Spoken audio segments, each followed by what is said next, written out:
For those who haven't been following what's been going on with Hell Let Loose over the past year or so, the development studio who took the game from a Kickstarter campaign all the way up to the game we all know and love today, Black Matter, sold the IP to Team 17 and has been working alongside them during the transition, with the plan being that Team 17 would take over development of the game starting in 2023, while Black Matter would move on to other projects. Naturally, this transition has taken some time to play out, and unfortunately, there really hasn't been a whole lot of news or information about what the future holds for Hell Let Loose in 2023 so far. The lack of an official 2023 roadmap has been a major concern of the community for a few months now. After all, here we are a quarter of the way through the year and still no roadmap.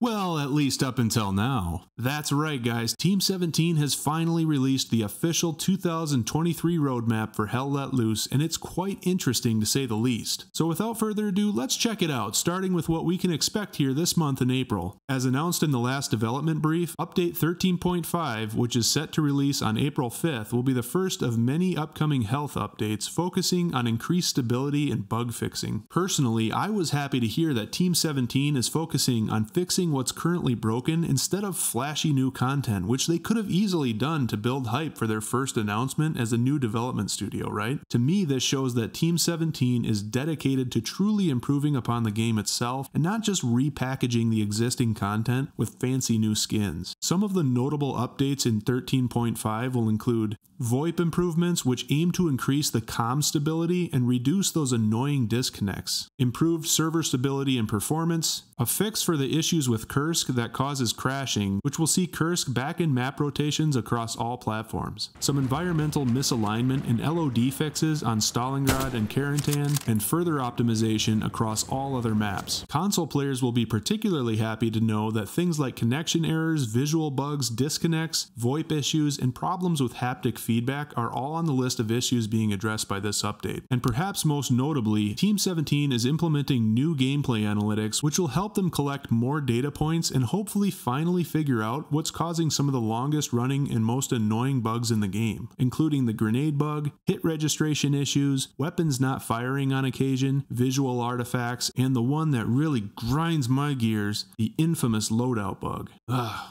And while these bugs won't actually be fixed with the release of 13.5, the implementation of these analytics is a critical step in the right direction towards solving these issues, so that's a really positive thing. Now, in addition to these updates, some of the weapon reload animations are also being updated to make them a bit more realistic and help bring consistency between the first-person and third-person animations. Some of these include the M1 Garand, the MP40, and the Tokarev TT33 pistol, as you can see here. Also coming with Update 13.5 is the new Near Miss DLC, which is free and includes dented and damaged helmets for all three factions. I think these helmets look pretty cool. There's also going to be a paid DLC called Battle Scarred, which features a war-torn Here veteran jacket with worn material, missing buttons, and a neck scarf that's actually quite fashionable, I must say. So all in all, Update 13.5, while maybe not a massive update, does look to include some nice changes to the game. But it's what's coming in Update 14 and beyond that's got me truly excited about the future of Hell Let Loose. Team 17's first large and proper update will come in June in the form of Update 14. And yes, you guessed it, the British forces are finally coming to Hell Let Loose. Similar to the release of the Soviet forces, the inclusion of the British forces will come with a slew of new vehicles and weapons. Confirmed so far is the Sherman Firefly tank with its powerful 17-pounder anti-tank gun, as well as the Sten and Bren gun. I can't wait to play the new British forces and explore the two new British maps, which have yet to be announced at the time of this video, but I'm sure they will be revealed in the not too distant future. After all, June is right around the corner. Now, aside from adding the British forces, one of the more interesting additions of Update 14 is non-verbal communication tools. Now, Team 17 really didn't provide any specifics as to what this actually is, so I can only speculate at this time. But what I'm picturing is some sort of communication wheel, or something similar to the squad leader wheel that you have in Hell Let Loose currently, which lets you select pre-written verbal communications which then play in the microphone of your squad mates. An example might be enemy tank spotted. This, in combination with the existing ping system, would allow for players who don't have a mic or can't use one for whatever reason to still communicate what they see and where they see it to their squad mates. It is also possible, though I feel a bit less likely, that non-verbal communication will include first or third person hand signals or emotes, but again, that's just all speculation. What?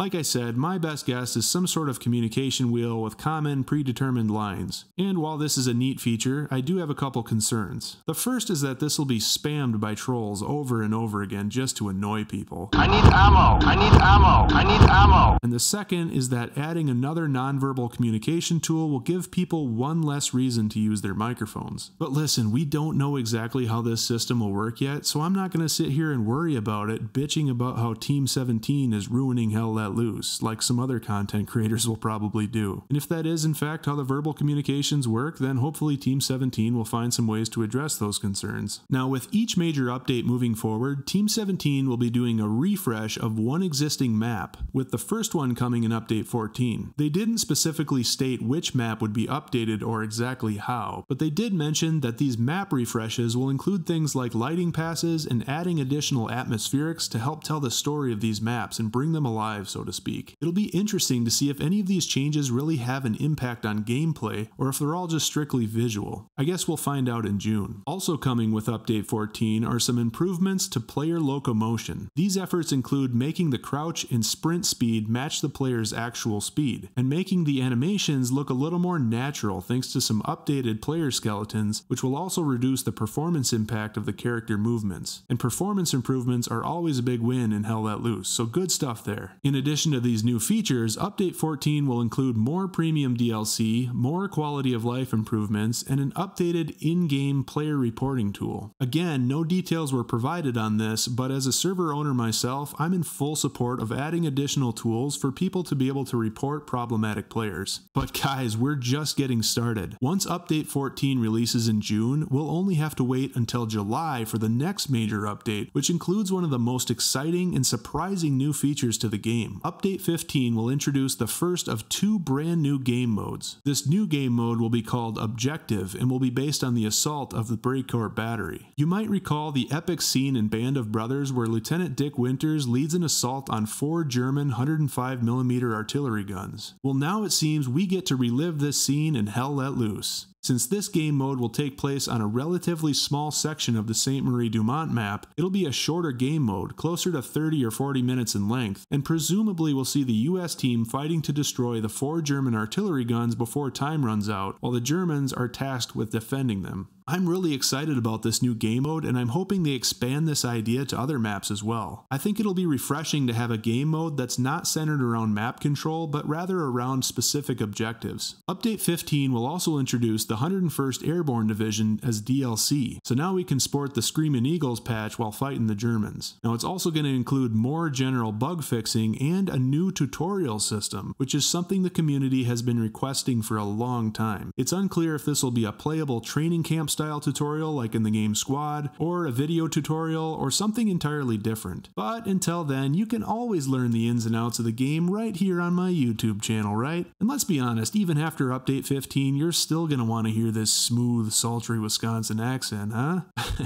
And finally, a new in-game store will be implemented, which will allow you to browse and purchase DLC right from within the game instead of having to purchase it through the Steam store page. Now let's move on to the September update, which does look to be a bit of a smaller update. The aim of this update is to expand the player base by releasing a Windows 10 store version as well as a Steam Deck version of the game. Now to be honest, I'm not sure how many people are clamoring to buy the game from the Windows 10 store or play it on their Steam Deck, but I guess having more options is better. As mentioned earlier, an existing map refresh will take place as part of this update, as well as some additional paid DLC. Now, I know you might be a little underwhelmed by the sound of the September update, but you might want to make sure you're sitting down for this next part, because what's coming in December is absolutely huge. Update 16 will drop in December, and this might be the single biggest update we've ever seen for Hell Let Loose. Starting this year and each calendar year moving forward, Team 17 plans to focus on releasing new content covering 1 year of World War II at a time, starting with 1939 and continuing all the way through 1945. So it's safe to say this game will have development support for years to come. And this is great news. Team 17 is in it for the long run. Now, since we're starting in 1939 this year, Update Update 16 in December will bring the Battle of Danzig, which consists of the Polish forces defending a post office against the German forces in a small new urban map. According to the developers, this will be a new skirmish game mode, which will involve multiple objectives. Now, they didn't go into detail on this, so it's unclear at this time how the skirmish game mode will differ from the objective game mode, but I'm sure they'll share details on that when the time comes. So guys, we are getting the Polish forces in December, but they are not the only faction coming to Hell Let Loose in December. Update 16 will also introduce the Winter War, which was fought between Finland and the Soviet Union. So we can also count on the Finnish forces being added to the game as well. Not to mention, the Soviets will also be getting new weapons and vehicles specific to the Winter War, so tons of new content in the works, as well as gameplay modes and features specific to the Winter War, which I'm interested to hear more about later this year. The developers have even teased the possibility of dynamic weather being implemented, such as a blizzard, which could impact the way the game plays out. This could really add some additional replayability to the existing maps as well. Just imagine sitting in a trench in Kursk at night during a thunderstorm with bright flashes of lightning briefly exposing the enemy who's advancing across the field towards your position. It's really exciting to hear they may be developing a system that would allow for this type of thing to potentially be implemented down the road. And finally, rounding out the remainder of the 2023 roadmap with Update 16 is a new clan system, which we don't really have any details about yet, more premium DLC, and updated audio and soundtrack.